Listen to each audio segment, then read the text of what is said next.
Okay, I'm calling to order the February 23rd, 2022 Planning Commission meeting. Can I get a roll call and determination of a quorum? Chair Wiggins, Present. Vice Chair Preston, Commissioner Borders, Here. Commissioner Eswine, Commissioner Kilgore, Commissioner Lloyd, Here. Commissioner Perry. Here. A quorum's present. Okay. Can former Chair Borders lead us in the Pledge of Allegiance? Of course. I pledge allegiance to the flag of the United States of America and to the republic for which it stands, one nation under God, indivisible, with liberty and justice for all.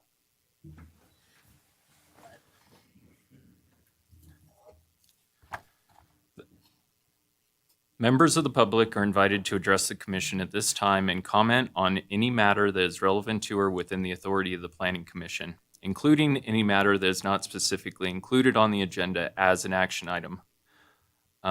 If you're going to speak about that item, please, you're strongly encouraged to provide comment during that specific item. Any members of the public want to comment? Please state your name before speaking.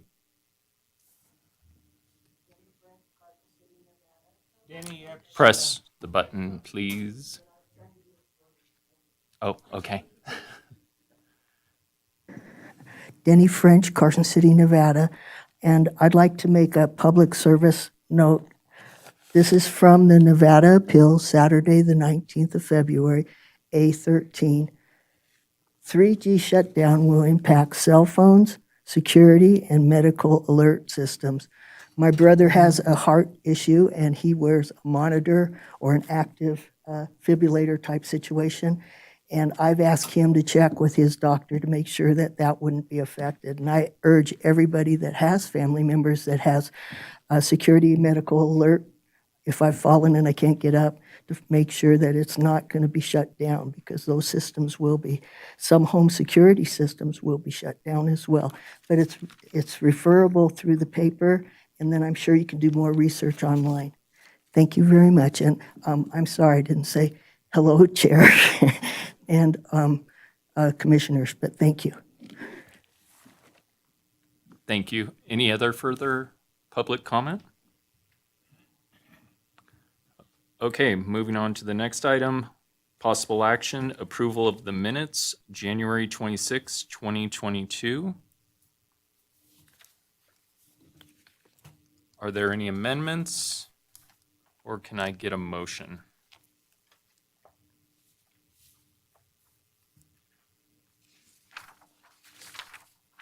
Mr. Chair, I'll make a motion to approve the minutes of January 26th.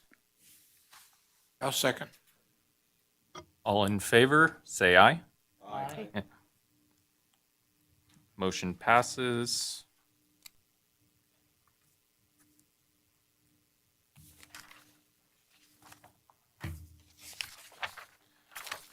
Okay, item 6A, LU-2022-0012 for possible action. Discussion and possible action regarding a request for a special use permit to allow for the establishment of a child care facility on property zone retail commercial located at 2901 South Carson Street, APN 009-112-32. Heather? Thank you, Chair Wiggins and Planning Commissioners. Heather Manzo for the record. So this request has been made originally to allow for a business to relocate from 2210 Lone Mountain, where they've operated for the past 11 years. The application materials noted that the reason for the move is, number one, because their lease is about ready to come up, and number two, they have an opportunity to expand at this proposed location. The current operations serve about 45 families per the application materials, and this new location will facilitate up to 70 children at the maximum based on their application materials. So the project is located along a frontage road off of South Carson Street, just to the south of Sonoma Street. It's in the old AAA building if you're familiar with the site. And per the site plan, pretty much the parking that's existing will be adequate to serve the proposed use. We did get comments from the fire department recommending that the original site plan be modified to allow for proper emergency turnaround. And so this current site plan that's in your staff report packet is what's being proposed and has been vetted through our fire department to ensure that they've got sufficient access. And then in terms of the floor plan, that has been reviewed by staff. The proposed childcare facility staff was able to make the findings based on the request and is recommending approval. And I'm happy to answer any questions at the appropriate time. And the applicant is here if you wish to call them up. Thank you. Okay, are there any questions for staff?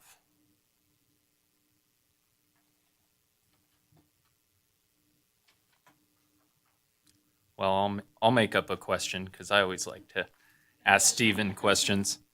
When I was looking at this, I think of childcare and people dropping off kids and the best, I guess, parking situation, drop off. And I know we have to have X amount of parking spots, but backing up in a childcare area isn't ideal. What are the safest methods to have parking for this type of situation? Stephen Pote with Development Engineering for the record. So we don't have any parking standards that are specific to use. It's just one standard across the board in terms of the dimensions that are required for parking, and they are meeting those minimum dimensions. So it doesn't exactly answer your question, but Well, if it's 70 kids, most of those kids don't drive there, so we don't need that many parking spots, is why I was bringing this up. But maybe there's an ideal route for parents to drop off that's safer, more effective for this type of situation. That was my only comment / question. gotcha. Any other questions for staff? Okay, would the applicant like to come up, please?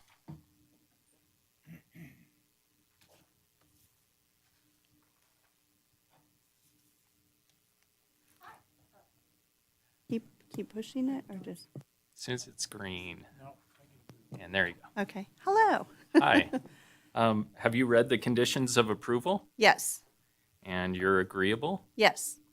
And what's your name? Sorry. Michelle Aralt, and I own Shelley Belly's Childcare here in Carson. Okay. Right now licensed for 45 kids. Been in daycare since 1986. That's putting an age on me. And like I said, unfortunately, like our lease did come to an end December, and we were actually going to buy the building, and the owner turned us down and now has put it on the market for twice the value. And we were just looking to move, and this building fit all of our criteria of what we needed. And so hopefully we can go there and continue our business. I still love my job. My kids need a place to go. As you guys know, I don't know if you know, but like through COVID, there has been a couple daycares here in town that had closed. I was one of the lucky ones. I stayed open totally through COVID, made it through it. And like I said, daycare is very hard in Carson to find now. There's a lot of people that are going out and going to unlicensed homes and things like that. You know, I'm trying to, still make something available for my children and my families because honestly, they are my family and I don't want to lose them and I don't want to see them go anywhere else. Okay, thank you. I see we have a comment from Commissioner Borders. Excuse me, you all are going to lease this building, right? I am going to lease it for 5 years with an option to lease again at the end of 5. I am not ready to retire. I still love my job. I figure I still got a good 10 years in me. And this, a while back in my life, I thought I would grow up and get a real job. And I teach preschool at my center, and I love my kids, and that's why I continue to do what I do. That's fine. I just wondered if you had an option to buy or if you were just going to They, lease it. at this building, they are not wanting to sell. Okay. Thank you. And because of daycare, just so you know, like, it's so hard to find a building that's accommodating because through state licensing, like, sorry to throw this at you, but like each toilet allows for 15 kids. And then with daycare, it also becomes that you have to have enough square footage inside for, the set amount of kids as well as outside. And so it's really hard in Carson, well, anywhere really, to find a building that's adequate for that. So we looked up in the commercial warehouse area, and they have the room, but they don't have the toilets. And then if they have the toilets maybe and square footage, they don't have a yard to play outside.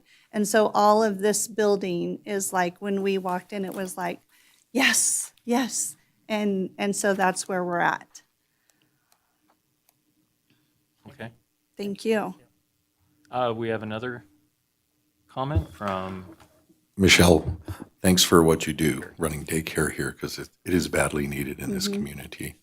I had two questions. One of them, I think when I visited it yesterday, I answered, there is going to be a playground there. Yes. Part of the parking lot is going to have a Yes. playground Yes. in back of that overhang in the back. And the other one really is just for our own knowledge. How many kids do you have now, and does this allow you to take more by going to this new building? So right now I'm allowed 45, and the maximum that it's going to allow is 70. Okay. And so it will be able to provide more care in the Carson City area. And then regarding the fence, I've actually had my state surveyor come out and walk through the building with me. And, I have a pretty reputable business here in Carson, and my facility is clean, it's well kept, and so to go into this building and, to just do it right and to provide the outside like we can, like we're gonna put a border in it, we're gonna have the rubber bark, we're gonna have certain play areas, it's just very accommodating to our needs. And will this require that you hire more people? Yes.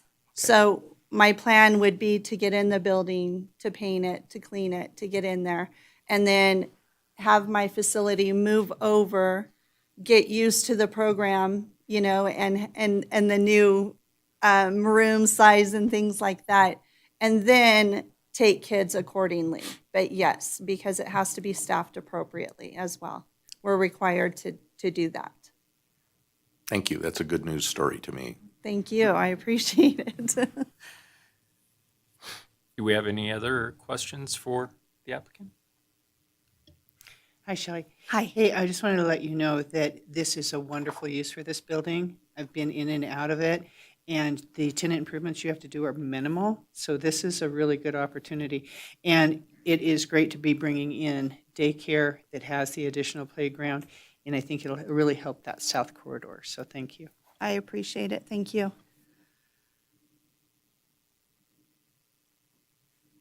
Any other comments? No? Okay. Thank you very much. The public is invited now to comment on this.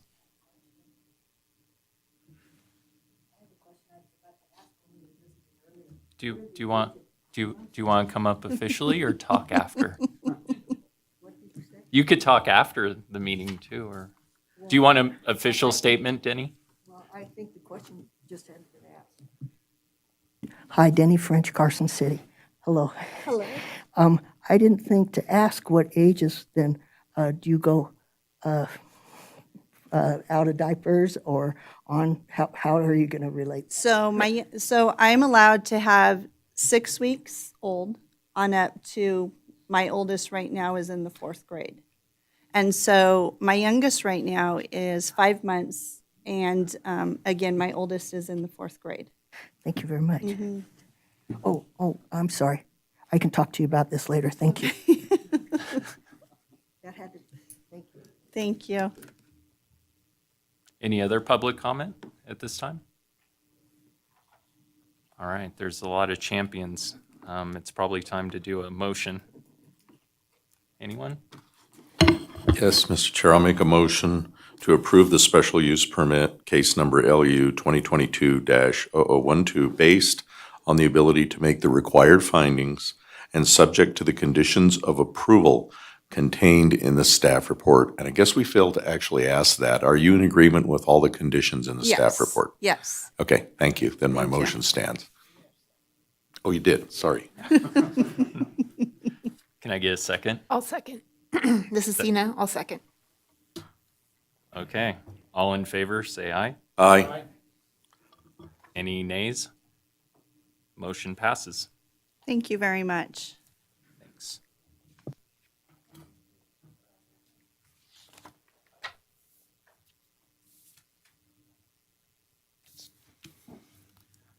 Okay, next item on the agenda, 6B, ZA-2022-0050 for possible, I don't think there's action. I think this is just a discussion, but this is going to be a discussion and possible action regarding incorporating design standards that promote sustainability into Carson City Municipal Code, Title 18, Appendix Division 1, Land Use and Site Design. We have a presentation, I think, from Citizens Climate Education. All right, you're on. And I am so grateful to be meeting with. Oh, my name is Midge Breeden, Margaret Breeden, maybe. Midge Breeden. And I'm just very grateful to be speaking to you about something that I feel so strongly about. And that I'm so grateful to you, however much you guys have done in the past to make this community as beautiful as it is. I love this place. And it's beautiful, it's livable, it's bike and pedestrian friendly. There's so many good things that have already been done, and I imagine you guys had something to do with that. My husband and I moved to Carson City in 1976, so I have you beat Shelley. She's still here. No, she isn't. He's an obstetrician gynecologist, and this has been a great place to practice medicine, to raise our children. We have 2 grandchildren at Carson High School right now. We love the downtown redevelopment and do a lot of biking in town. Some of you may have read the article in the Nevada Appeal a few years ago that Carson City's average summer temperature had risen from 68.5 degrees to 75 degrees in just 30 years prior. That's a 6.5 degree rise, making it among the fastest warming communities in the country. We've been concerned about climate change for about 30 years, and about 4 years ago, my husband and I were driving into Reno, and I noticed this new subdivision over on the right side of the freeway, and all the rooftops are dark. And I said, how can we keep doing this? We all learned in school that dark absorbs heat, light reflects heat. Can't we be putting light-colored roofs on buildings and on pavement and stuff, because we know about heat islands? So that's one of the reasons that I'm here, is to just talk about some of those things and say, what can we do and how can we help make them happen? It seems like the more subdivisions are going up in Reno and here too, and they usually have dark-colored roofs. We built our house in 1972, and we used a passive solar design, which Chaz is going to mention is one of the things we encourage. And that means that all of our rooms, and we could do that because of the property that we had, all of the rooms face south. They all have big giant windows, and that lets the sun bake in during the daytime. So today we came home at 2 o'clock. The house was nice and warm. And in the summertime, there are overhangs, and so no light comes in, no heat comes in. It's a wonderful design for Nevada because we get so much sun. So what I'm encouraging is, when we built that house, neither our architect nor our builder knew much about solar at all. We did all the research to figure out how big the overhang had to be and stuff like that. So I just am hoping that that will be something that we encourage builders to know, to learn about if they don't already. And I know you can't do it with these little subdivisions, but they can put more windows on the south side and fewer on the north side. We didn't put in air conditioning because in 1982 it wasn't necessary, but these last 2 summers, with the increasing heat in the city and the smoke, oh my goodness, becomes more and more essential. So though, these are why I'm passionate about us making some changes about climate change. Now I'll go to my prepared remarks, which you might have in front of me, I don't know, but I'll skip over them. We are here to encourage you to make environmentally friendly practices so that Carson City doesn't continue to be among the fastest warming cities in the country. We belong to this group, like Jay mentioned, that is called Citizens Climate Lobby. It's a nonpartisan grassroots organization working to create the political will for a more stable climate. And we are encouraging you to add criteria to the development code, or whichever codes you're working on, which is great that you're working on them, and insisting that builders of government, business, and private projects use environmentally friendly practices whenever possible. Several of our members are in the audience. About 4 years ago, Chaz and I and other members of our group met with Mayor Kroll, the city manager, and each member of the Board of Supervisors. Out of those meetings, some of you may remember the city formed the Capital City Sustainability Partnership. They worked to develop ideas that would reduce the city's greenhouse gas emissions and save money. We haven't met since COVID, but we are here in that same mode, which is a collaborative mode to say, how can we, as members of this community that care a lot about what happens here, how can we work with you and encourage you and help you to make some of these changes? So now, I will get off my soapbox and introduce you to my wonderful friend who's also an amazing man, Chaz McQuarrie. Thanks, Midge. For the record, my name's Chaz McQuarrie. Mr. Chair, members of the Planning Commission, good to see a few familiar faces up there. I've lived in Carson City for 34 years, not as long as Midge, she's got me beat. But, and my professional background is civil engineering. I'm a civil engineer. I'm retired now, but for 12 years I was a CEO of Loomis & Associates, which, you know, operates in this area quite substantially. I'm also a founding member of Muscle Powered, which is the organization that advocates for a walkable and bikeable community in Carson City. And so I've sort of had my hat in the, one way or another, in the development realm and in making the place more sustainable and user-friendly for a long time.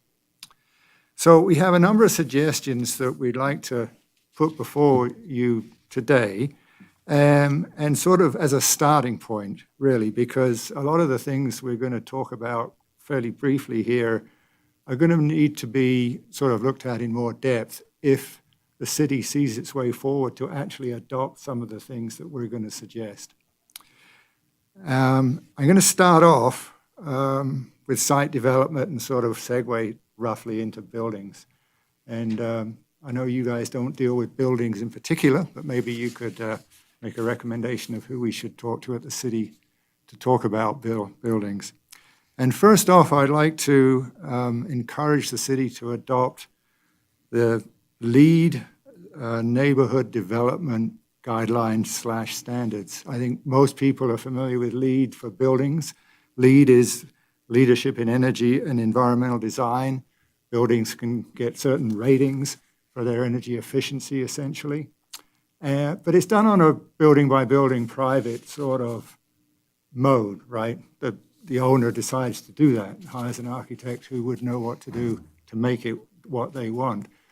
Neighborhoods, developers can do the same thing, but what we'd like to encourage is the city to put some real teeth in that, to do more than just encourage them to do that, put some requirements there.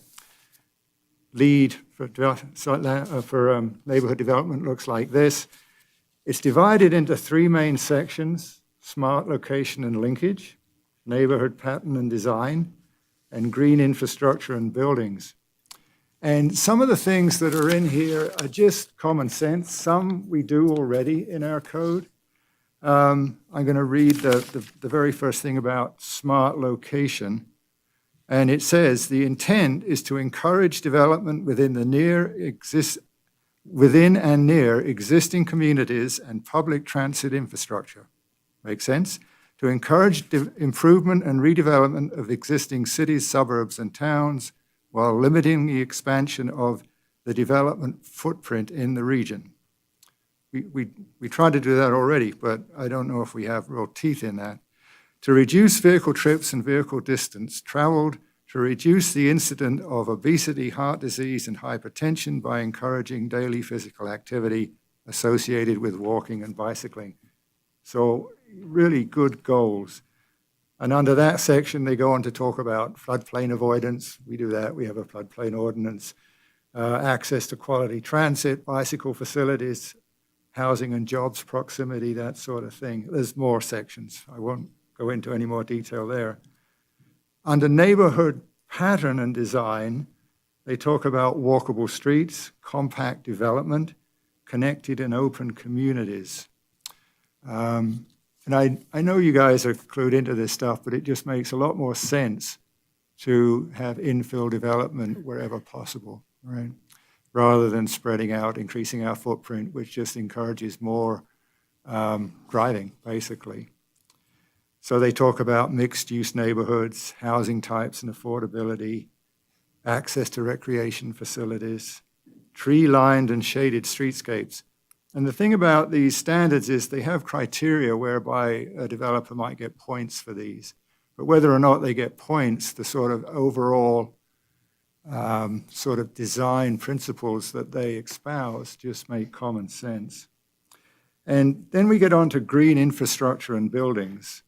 And they talk about minimum building energy performance. Well, they talk about a lot of things, but I mean, the ones that stand out to me, and I'm going to mention in slightly more detail in a moment, are minimum building energy performance. They have sort of standards for insulation and energy efficiency, indoor water use reduction, outdoor water use reduction, very near and dear to us. I mean, we only have limited amount of water. We all know that. Rainwater management, heat island reduction, which Midge mentioned, solar orientation, another thing that's really pretty critical and can save a lot of energy, and renewable energy production. That's, solar panels or a wind turbine in your backyard, which works in some places, but not others. So those are the sort of things that are a sampling of the things that are in the LEED standards there. So I'm going to sort of move on to some specifics, most of which are mentioned in the LEED document, but just to sort of tease out a few that you guys might want to consider. So low impact development. The city's drainage manual has a whole list of guidelines for low impact development. But as far as I can tell, there's no teeth in that. It's just encouraging developers to use these practices, which, amongst other things, save water. And this is right from the guidelines, right? Require native and drought-resistant trees and plants. I mean, that's a no-brainer. Plant deciduous shade trees to the west of houses and buildings to provide shade from the hot summer sun in the afternoon. What that does, it leaves the opportunity for solar panels on the roof facing south, because that's their main gain is from that orientation. Whereas to reduce the overheating in the afternoon, you have the trees on the west side. Encourage the use of permeable surfaces that allow water to re-enter the aquifer, and require the use of downspout infiltration systems, such as trench and drywall designs. So, those are some specifics, and most of that stuff is in the drainage manual, but it would be great to have it somewhere in city code. Vidge mentioned light-colored building materials for roofs and siding. I mean, they really are a no-brainer when it comes to combating the heat island effect. Cool pavement technology for streets and paths. That's a little more nuanced, I think. I mean, asphalt is used by far the most commonly used material for roads anyway, not sidewalks. So it may be a little tougher to sort of make it light-colored, but nonetheless, I think there's opportunities for that. Encourage subdivision and building layouts that maximize opportunities for passive solar design. Midge mentioned that. And along with the orientation and the roof overhang, you have thermal mass inside. I mean, the inside is more of a building code thing, I would imagine. And not all subdivisions or site plans for commercial developments are going to be able to do that. But where it is possible, it makes sense to not only encourage that, but have the developer make a serious effort to do that. Require solar panels on rooftops wherever feasible. That is going to really help in our overall energy situation for the homeowner as well as the overall use of energy in our state and our city. There's a push spearheaded, well, not at the national level, but also by the state level, the Nevada Climate Initiative talks about that. I mean, they have, the governor has set standards, or targets for energy reduction and greenhouse gas reduction, and that would certainly help meet those targets. At the very minimum, we should have the wiring in the house wired for solar so that there's not an issue of having to go back and change a whole bunch of stuff if a homeowner wanted to install solar on their roofs. And increase the required share of EV-capable parking spots at new buildings and current multifamily housing. I think any new multifamily development should be required to have a certain number of EV chargeable stations, right? That just makes sense. And the smarter developers, pun intended, are actually doing that. It's a selling point for a lot of some developments, right? It's sort of smart technology, and it's a smart thing to do. Sort of moving into buildings, currently the city utilizes the 2018 International Energy Conservation Code. The state is in the process of evaluating and soon to adopt, I hope, the 2021 code. And that has a lot of good stuff in that. It's estimated in the Nevada Climate Initiative that changing those from the 18 to the 2021 code would save roughly 10%. And the savings is in greenhouse gas emissions, which helps reduce the warming in general, but it's also in energy and thus in dollars for the owners and occupiers of whatever building it's in, whether that's a multifamily apartment complex or a single-family home.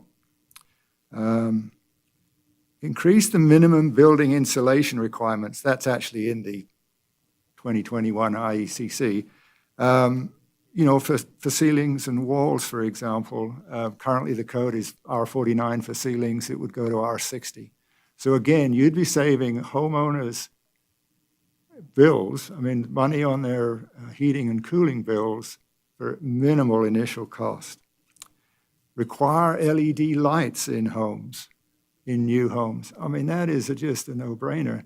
I was fortunate, my wife and I did a remodel of our house about 4 years ago, and we installed LED lights pretty much everywhere.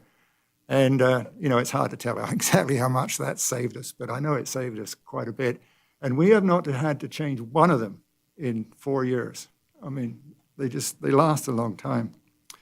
Require a minimum 200 amp electrical panel to accommodate EV charging. I think the code still has a 100 amp minimum, but it doesn't say you have to put a bigger one in.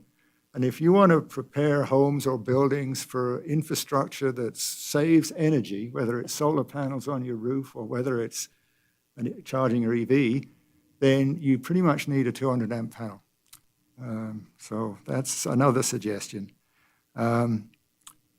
Require high efficiency electric appliances rather than gas in new homes. Some of these things are going to get a lot of pushback. I recognize that. The gas people aren't going to like it, right? But it's estimated, again, I think, in the Nevada Climate Initiative let me back up. It's not in the Nevada Climate Initiative. It's actually in this document here, SWEEP, Southwest Energy Efficiency Project. They're headquartered in Colorado, but they have an office in Nevada. They work throughout the western states. You may have heard of them. And what they do is provide research and encouragement to everyone from the PUC down to local building codes and to make things more energy efficient. And just last week, or maybe 2 weeks ago now, they released a study on the effect of requiring all electric appliances in a home.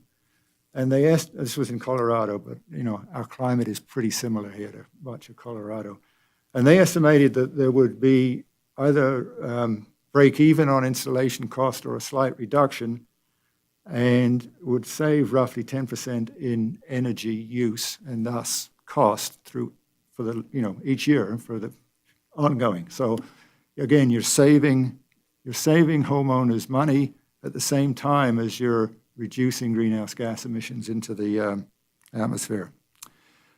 And lastly, use heat pump systems rather than traditional gas furnaces and air conditioning. We installed a heat pump in our house in October, so what's that, 4 months ago now. And just by chance, my neighbor was having his AC and furnace replaced. And so I went around to talk to him, and we were chatting about this and that. And so I found out that the heat pump system we installed, which is all electric, it doesn't use any gas at all. It just converts the heat out of the air by compressing it, same way your refrigerator works. To make things cold, a heat pump will make things either cold or hot, depending on which way you run it. Anyway, so the cost of his system was $500 less than the cost of my system. And we save a lot of energy, and I don't really know if I'm saving any money, but we'll find, I haven't had it long enough to really find out, but I'm pretty sure we will in the long run. So, I just sort of teased out some items. There's quite a lot there. Obviously, there's a lot of details. And I guess what we would like from here on, and I don't know quite how we do this, is to work with you, work with staff to maybe flesh out some of these to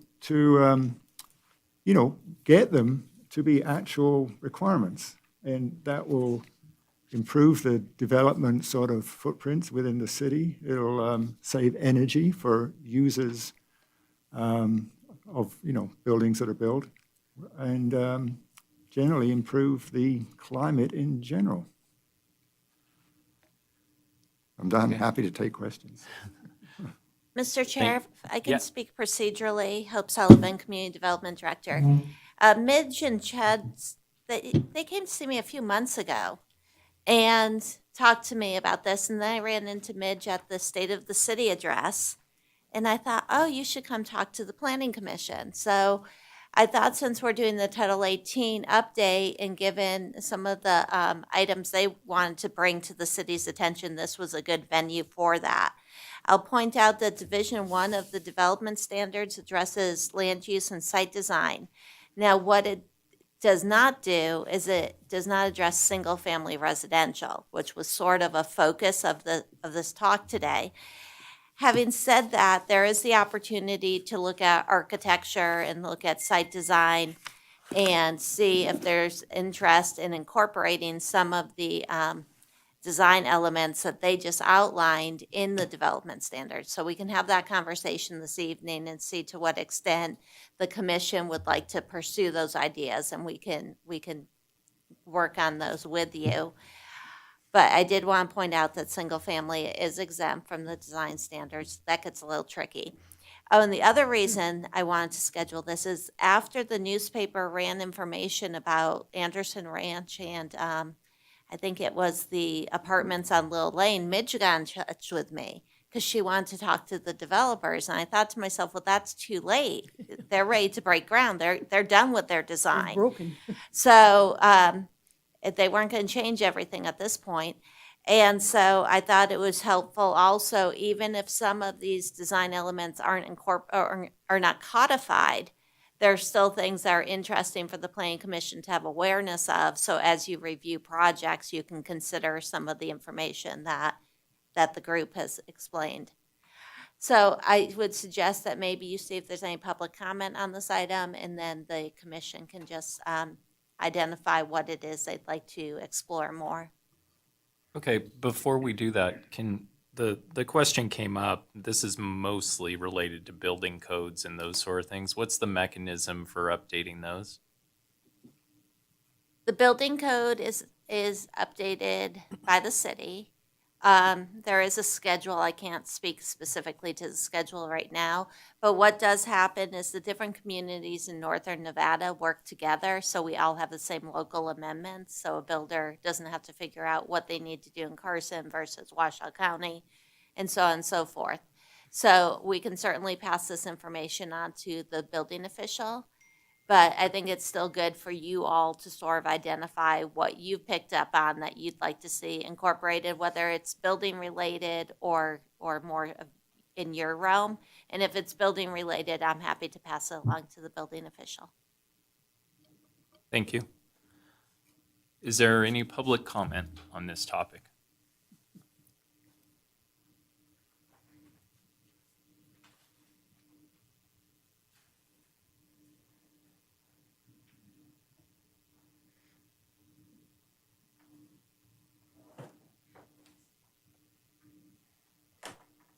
Denny French, Carson City, Nevada.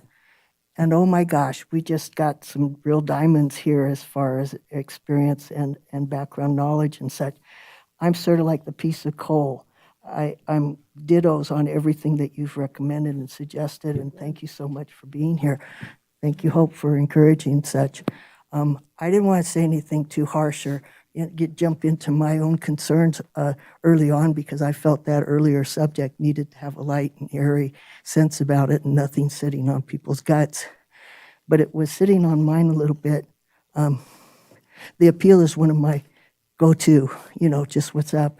But there's talk also on NPR and PBS about the drought situation and such, so water conservation is huge.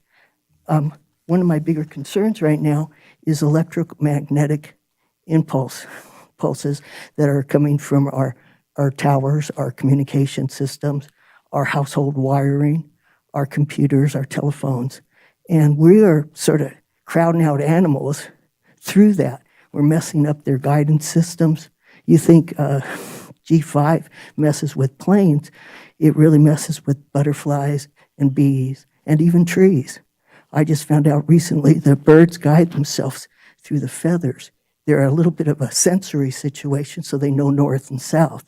They can actually travel with that navigation deal on the Earth's magnetic field. The Earth's magnetic field is actually being altered by the things that we've added. And I'd like this panel to understand that we've crowded ourselves out as far as property. We've crowded most of the species that were indigenous here out. We're messing up our water, our aquaflow. Our circumstances have changed, and we have to adjust to that. But we are also, it's invisible. It's a little harder to tell you're getting polluted. But because of my sensitivities to electric fields, lights, certain types of air conditioning outputs, temperatures, and such like that, I'm very sensitive. So I would like that to be considered into everything that's built and considered here as far as electromagnetic fields. To me, the findings that I found about what it does to insects, earlier childhood development discussion between the new neighbors here at the AAA, I didn't bring it up because I didn't think, again, it would be appropriate. But my studies on early childhood development are suggesting that these 5Gs and such that are affecting planes affect small children's brains and the most important part of their development from birth to 3 or 4 years old, to the point where they can actually stunt parts of the brain that allow a person to read, to allow them to adjust their moods, to gauge their behavior, anxiety. I think most of you might have access to 60 Minutes on a change or a chance. They're talking about electromagnetic microwave weaponry for places like embassies and such. Well, they found out that you can really mess with somebody with electric fields. We have electric fields, but we're not realizing we've put them in to get our stoves on, keep our refrigerators running, keep our microwaves going, have our telephones. Our whole houses can be a real... Mr. Chair, I'm sorry, Denny. Am I We're running? talking about design, though. Well, that's what I'm saying. When you're designing a Denny, community... I also think you're over 3 minutes now. Oh, And we I'm need to sorry. be respectful of everyone's time. I appreciate that. I get passionate about things, and you opened so much of what I had been trying but been so awkward with. Thank you very much. Just keep electric in mind. Thank you. And thank you for your... Is there any other public comment? Seeing none, anyone on the commission have any comments?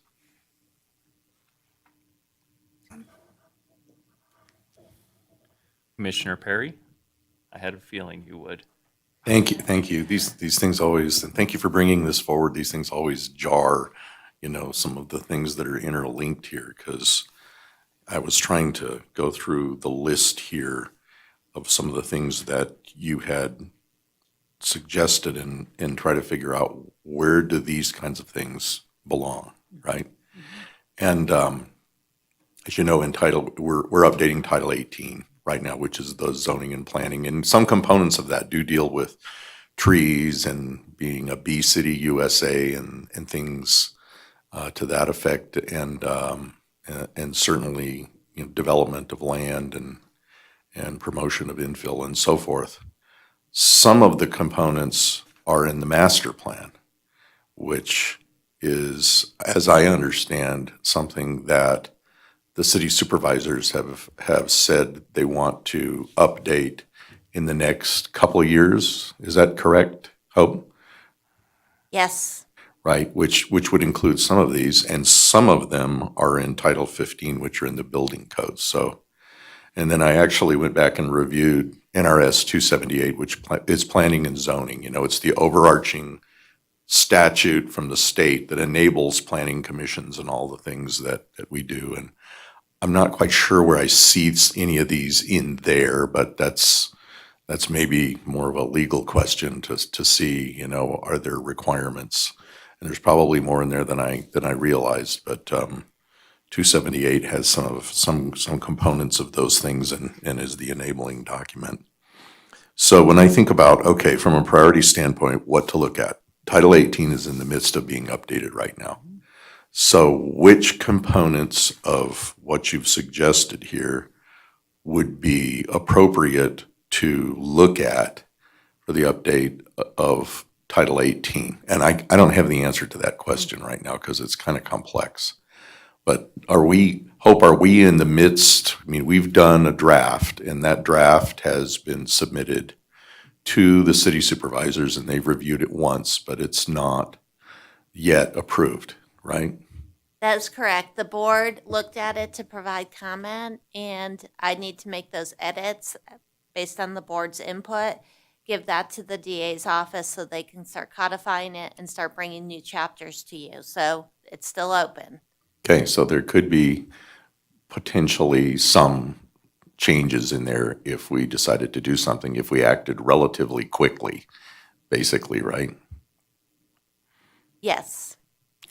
The master plan update hasn't been enabled yet because My recollection is that's 2024. 2024, okay. And that has some components of this in it. And the master plan, as you know probably, has been updated in components over the years, but the last major document was done in 2006 and approved by the city supervisors. And the map has since been modified numerous times, the master plan map. And I'm sure you're aware of that because you probably had to look at it many times, Chaz, right? Yeah. Yeah. Okay. Yeah. Let's just say. Okay. And the building code, Title 15, I don't even know how that is modified or reviewed, but I'm going to ask the city engineer, since he's here back in the corner there, to please step forward and make the mic green and give us your thoughts and comments, if you don't mind. Thank you, Commissioner. Randy Rice, City Engineer for the record. You wanted me to just go over kind of some of the thoughts that we had here today? Sure. So generally, I'm in favor with a number of the items brought forward. I think specifically some of the items like LEED, I don't know that I'm necessarily in favor of one versus the other. I'd like to see more input. There are, at this point, from what I've seen, 4 or 5 different organizations out there that recommend green building practices.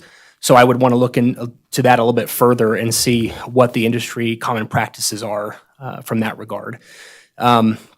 As far as energy efficient appliances, lighting and things like that, I think some of those are a no-brainer. I think other ones are going to be more difficult. As mentioned, the gas company and the people that, utilize gas, there's going to be a lot of roadblocks in that capacity. What were some of them? Oh, so lid. I actually was looking at the storm drain manual as Mr. McQuarrie was talking, and it actually does say shall include lid practices. So I don't know what section you were looking at, but I did see in there that it says shall.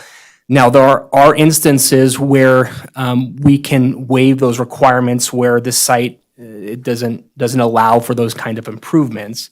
There are some caveats there that there's some waivers for, but in general, we are in favor of those, water quality improving effects. And so I think the city has come a long way into including and requiring some of those practices. And in general, I think the developers also need to be included in these conversations. And I think, Hope probably would go down that road with our development community because obviously some of these, there's a very quick ROI on energy efficient appliances and lights and siding and roofing and things like that. Other ones, the ROI is not so quick, right? And it does increase the cost of housing. And right now we do have, a lot of the younger generation are having a very big difficulty getting into affordable housing, right? And some of our seniors are having a hard time. And so I think maybe some of our practices should have a slow burn. This is just my personal opinion, not the city's opinion, but I think the development community needs to be included. I think our community in general needs to be included in these decisions. We need to get more public, stakeholder engagement. But in general, I think there are a lot of low-hanging fruit, so to speak, that we can latch onto and make that, readily apparent for our developers. And I think, again, it needs to be low entry to barrier, right? We don't want to push people out of housing because we're adopting these standards. But again, this is a growing problem. I think a lot of scientists agree that greenhouse gases are a problem, that we are heating up, and whether or not you agree with the source of that, I think we need to try to combat that. And it's a good idea to try to do everything we can to reduce energy, to keep our resources from getting out of whack, right? We need to conserve water, conserve energy. All those things I think are good practice. It's just the manner and the approach and how we do those. Thank you. That was a good explanation. So before you leave, I have two more questions. One is, how do you work these things into Title 15? Is there a process in the city to like Title 18 to change building code? Yeah, unfortunately, I'm not prepared to speak to that today. I'd have to do a little bit more research on what the appropriate steps are. But generally, in the past, when we've revised code, there's a first and second reading. It allows for public comment to speak either for or against those particular amendments that are being proposed. And so I think, especially with what we're talking about here, it would be good to get the public involvement into what the impacts of these changes might be. And that would go to the city supervisors to do that? Yeah, the Board of Supervisors, Okay. correct. Commissioner Perry, this is Todd Reese, Deputy DA for the record. Let me jump in on that note. You're absolutely correct. The Board of Supervisors has authority over the CCMC to make edits. Randy was accurate. There's a first reading, second reading, and then a period of time before it goes into effect. The process for bringing it, for making edits before it gets to first reading lies with staff. So that's Hope oversees the building department, and so that would be within her authority to start the process rolling on edits and changes to Title 15. I would suggest, however, that Title 18 is probably a large chunk to tackle at one time.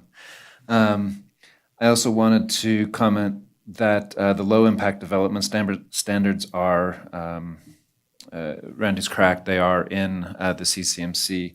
They're incorporated by reference into the code, and the code says that you must follow the Carson City Drainage Manual. Chaz, it's good to see you again. I don't often have my various boards and commissions crossing over with each other. But to the extent that there is terminology in the drainage manual that is not mandatory, that may be optional or something like that. But from the CCMC perspective, the developers must follow the drainage manual. And lastly, so that I cover everything at once, on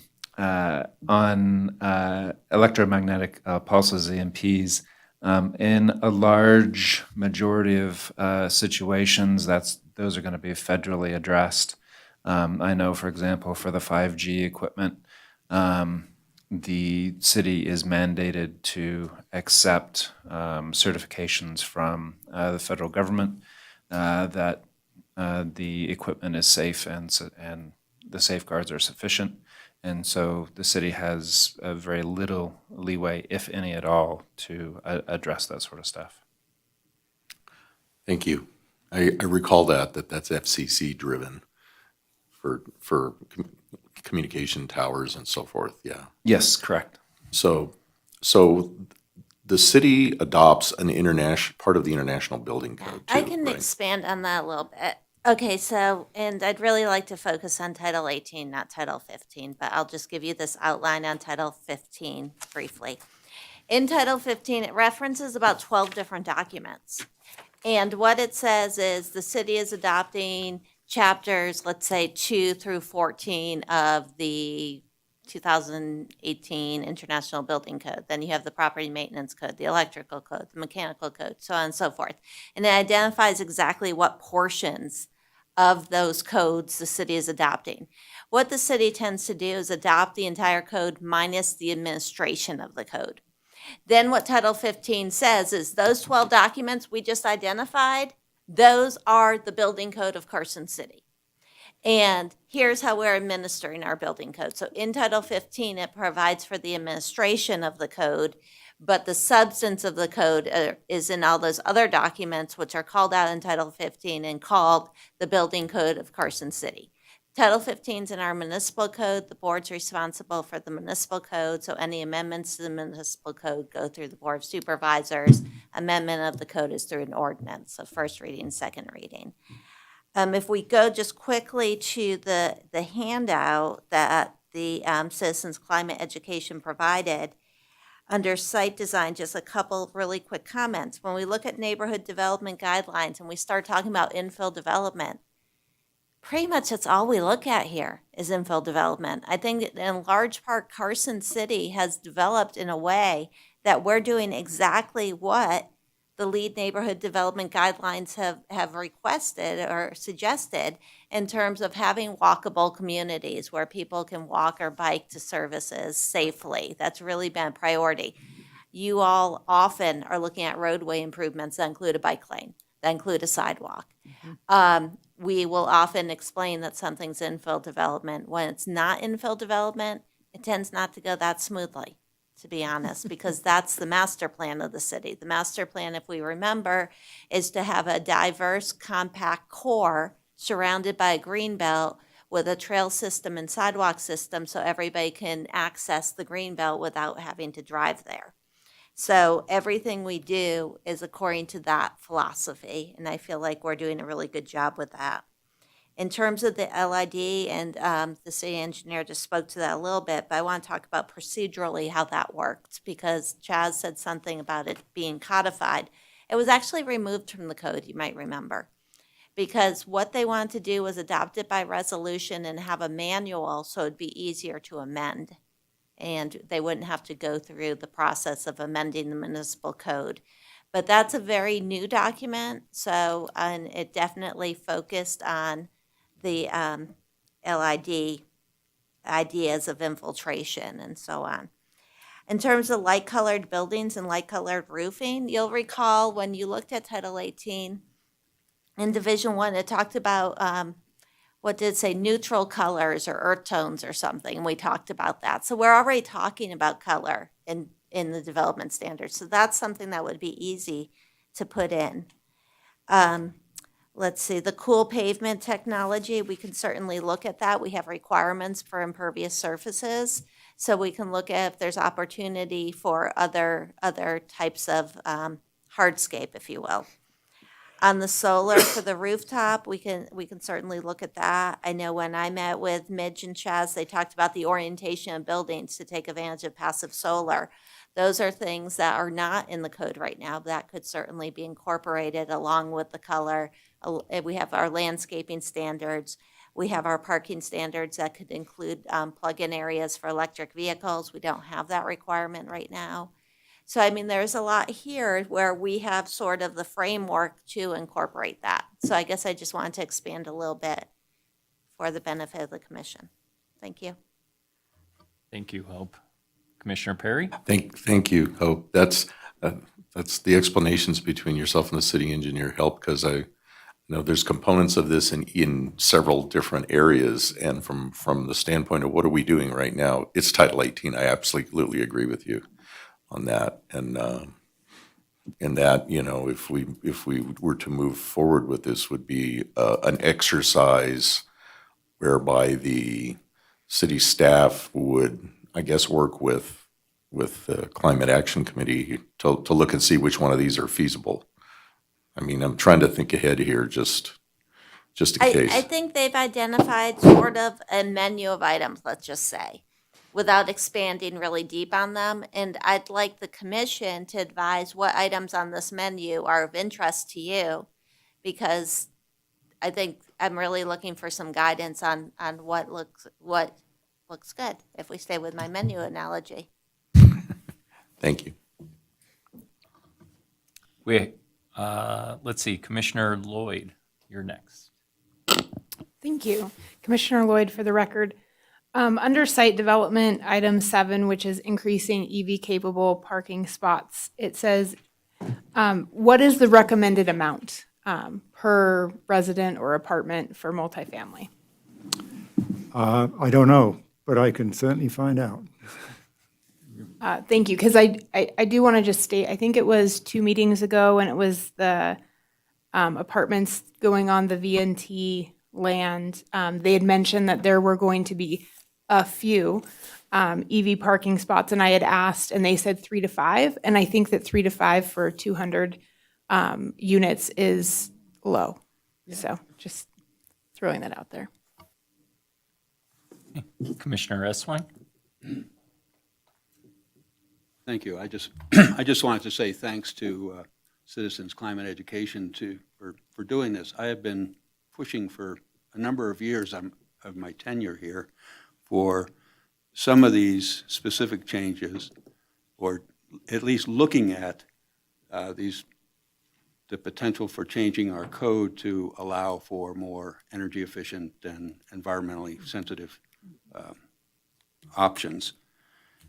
I would like to point out that some of these things could potentially be dealt with in Title 17, which is the land division section of the code, specifically the siting of projects, and also the development standards themselves, which are not part of the zoning code but are adjunct to it. And I am particularly interested in street design and housing setback for just 2 particular items, and lot size. I think that we've sort of gotten ourselves into these. We can only have 6,000 square foot or 12,000 square foot or 25,000 square foot lots, and I think that that's something that it would be really helpful for citizens to come forward and give us their opinions on where we should go with that. And I think that that's, to me, having the citizens' input at this stage of the game is really important. Otherwise we're gonna come up with something, and then 5 years down the road after we develop it, how did that happen? And I think that at this stage, having you people come forward and any other group in the city that has ideas on how we should proceed would be a real welcome for me. Thank you. Any other comments? Vice Chair Preston.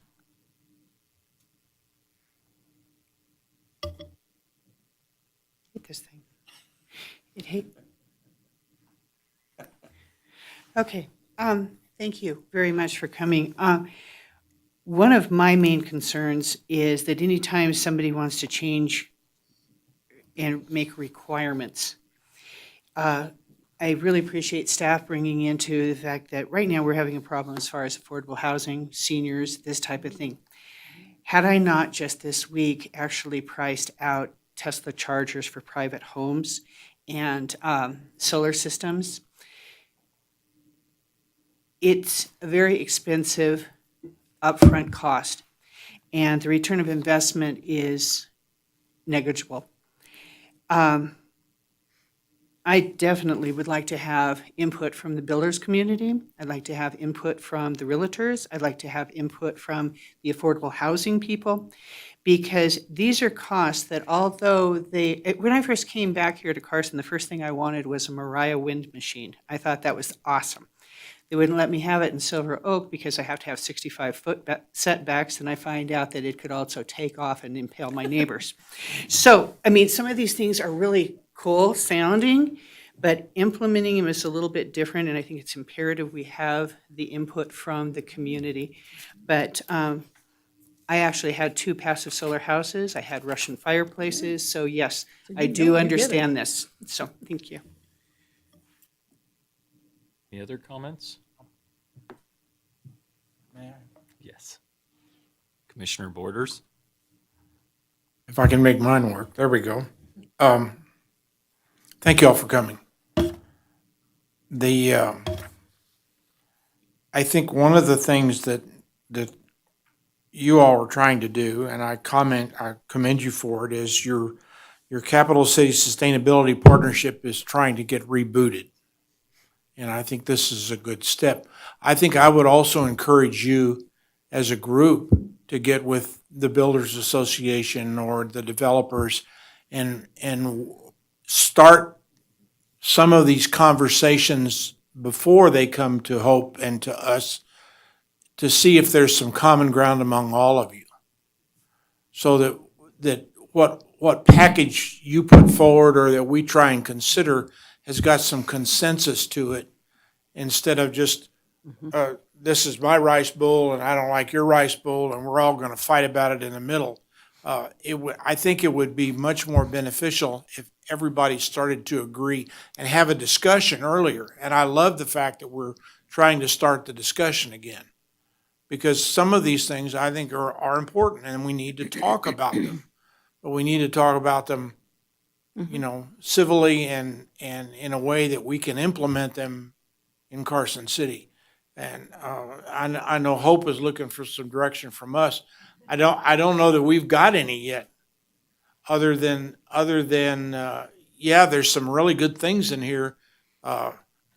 Bring us some more, I guess is what I'm asking for, or become a little more, see if we can become more specific. I can help with the introduction to the Builders Alliance in Aaron West. I'm sure Chaz probably knows Aaron, but yeah, so you can reach out. Aaron West would be your go-to. And my other thing is a plea from past experience. Define these acronyms. I've eventually figured them all out, but when I'm trying to read this and I have to stop, I lose the train of thought. And I didn't know what LEED was, and then when you mentioned it, then I knew what it was. So, and that's a personal preference, but that's just, I think if you're going to try and get your community support, you need to be able to make sure that everybody understands what it is they're reading. So that's all I got. Okay. I think everything's been said that I would have said, just partnering with the Builders Association and obviously keeping affordable housing in mind. Okay, well, thank you very much for your presentation. Any final comments? Yes, if I may, Mr. Chair. As several people have mentioned, this really was an introduction and starting the conversation, and that was the intent. I would like to address just a couple of things, just for clarification. The EV aspect of this was not to install EV charging stations in private homes. I have one in my house. It cost $500 for the unit. It cost $274 to get it installed. It was not a huge amount. But it doesn't make sense to have a house with an EV charging station in it until someone has a EV, right? But to set the house wiring up so that it can be installed without having to change the panel out and, boost the 100 amp circuit capability is what I was getting at there. So it's setting things up so that stuff can happen that is more energy efficient, not actually necessarily doing it for the builders. And I really share and understand, I think, everyone's concern about the affordable housing issue, because some of these things don't increase the cost at all. Some do. And so figuring out which ones make sense, I mean, you can't really have most of the lots pointing south on a 6,000 square foot lot that has a huge north-south orientation for long axis, as an example, right? You just can't fit it in. But there's other instances where it would work much better. And to Commissioner Eswine's point, that if you have more flexibility in the range of lot sizes, you may be able to have part of a development that has slightly bigger lot sizes where it's easier to get solar orientation, as an example.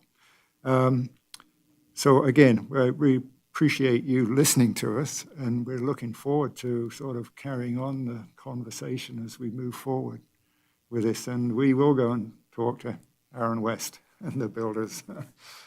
Thank you. I have one more comment, and it's for Randy, it is, yes? I loved what you had to say, but, no, you don't have to come up. I'm just going to say, you said this is a slow burn, but we can't wait. I mean, I don't think we can think of it as a slow burn. I think we have to say the house is kind of on fire, and we have to make changes to what we're doing so that, because, this is my favorite story to tell wherever I get a chance. There are miles and miles and miles and miles of tundra up in Alaska. It's beginning to melt. If that melts, man, we are in such deep trouble, because it's just frozen swamp, and swamp is all methane, and methane is much worse as a greenhouse gas than is carbon dioxide.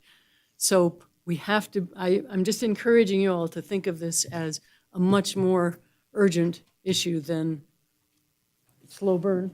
Thank you for the language so that I could respond. Randy Rice, city engineer for the record. And yeah, just to clarify, it's a good point. I guess what I was trying to get to is there are certain things I think we can implement very quickly that are, like to your point, no brainer, very low cost impact. The slow burn, I think, was more pointing towards getting more community involvement, getting the builders together, get the realtors together, the affordable housing together, to make sure that we're not, going down a path that's going to be problematic for us. That's really all I was getting at. Thank you. Yeah. Is there any point in us talking to the Vintage, it's not called the Vintage anymore, but to those developers to get light-colored roofs or whatever? I believe I already gave you Dustin Right, Barker's info, right. and I let him know that I had provided it to you and that you would likely Okay, be so, but reaching out. my question is there any point? I think there Can they is a still point make because some changes? Lennar Builders is a big builder, and this isn't their only project. They have Okay, a lot okay. of projects, not just here, but throughout the country probably. And Anderson Ranch, they've broken ground and they're doing their site work, and they probably have their houses pretty much set. Yeah. But their next project, whatever you're talking about, might be what they incorporate. Can I ask one more question? It's up Okay. to the chair. Okay. One more question. One more question. With that project, originally it was going to be multi-use. There was going to be a hair salon and build different kinds of housing, and it was going to be a senior community kind of, where people could walk to some things. That got canceled, and it's all single family homes. I just want to encourage more of that kind of multifamily and put some, even a small grocery store in places where people can walk to them. So, Thank you very much. okay. Thank you very much. Okay, let's move on to item 7, staff reports. Yes. I know this was to hear, but there was a potential for for action, and the action would be just directing city staff. So I heard Randy say there are some easy no-brainers, and I think I heard Hope say that too. So, I mean, I would be supportive of asking them to come up with a list of what those are from what is here, and bring them back to a planning commission meeting in the future, and just see what those are and decide, okay, now should there be meetings with the builders? Are these things that are going to raise the cost of housing? But just as a thought, of how to go to a next step. And that's where I think they need to come with specifics that are agreeable, and then we can take action on it. That's probably the best mechanism, and it's specifically how it relates to Title 18. And I think we're already executing on that in a lot of ways, from us approving stuff in the downtown corridor that's all walking distance. We are doing a lot of these items, but for making the regulatory changes like that, that's where you need buy-in from all groups, or it's just going to be a fight. But was there any other action this group wanted to take or comment? I agree with Lloyd? Commissioner Perry. I think if we don't say we're directing city staff to come up with the no-brainer list, then this could go nowhere. That's my concern. I think we could probably do a hybrid, Mr. Chair, and what we could do is identify that low-hanging fruit, and I kind of identified it when we were talking about roof color, building color. But rather than bringing it directly to Planning Commission, I can talk to the builders group about it to see if, this it's pretty easy stuff. And if they feel like, that's fine, not a big deal, or no, we kind of need to vet that a little further, and come back to you with that clarification from that stakeholder. Okay, fair enough. That's good. Sure. Okay. All right, next item. Item number 7, staff reports. In case you missed it, there was an appeal on the slaughterhouse. I didn't hear. And the Board of Supervisors did I forget what the exact wording is, but they essentially overruled the Planning Commission, and they did deny the special use permit for the slaughterhouse. No, they said we erred. I'm sorry? The discussion was whether we erred or not in our deliberation, and they decided that we did, so That's correct. That is correct. This is Todd Reese, Deputy DA, but I will say that's a function of the Carson City Municipal Code, because it asks them to determine whether you erred. yeah, I agree. Okay.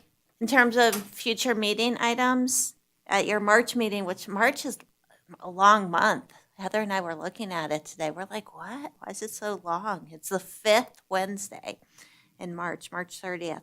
You'll have a special use permit on a billboard on Highway 50. It's just a renewal. A guest building in the single family 6, so that requires a special use permit. Special use permit for the fence on Ponderosa. That's that fence some of you will remember you looked at like 3 years ago, and they even went to court, remember?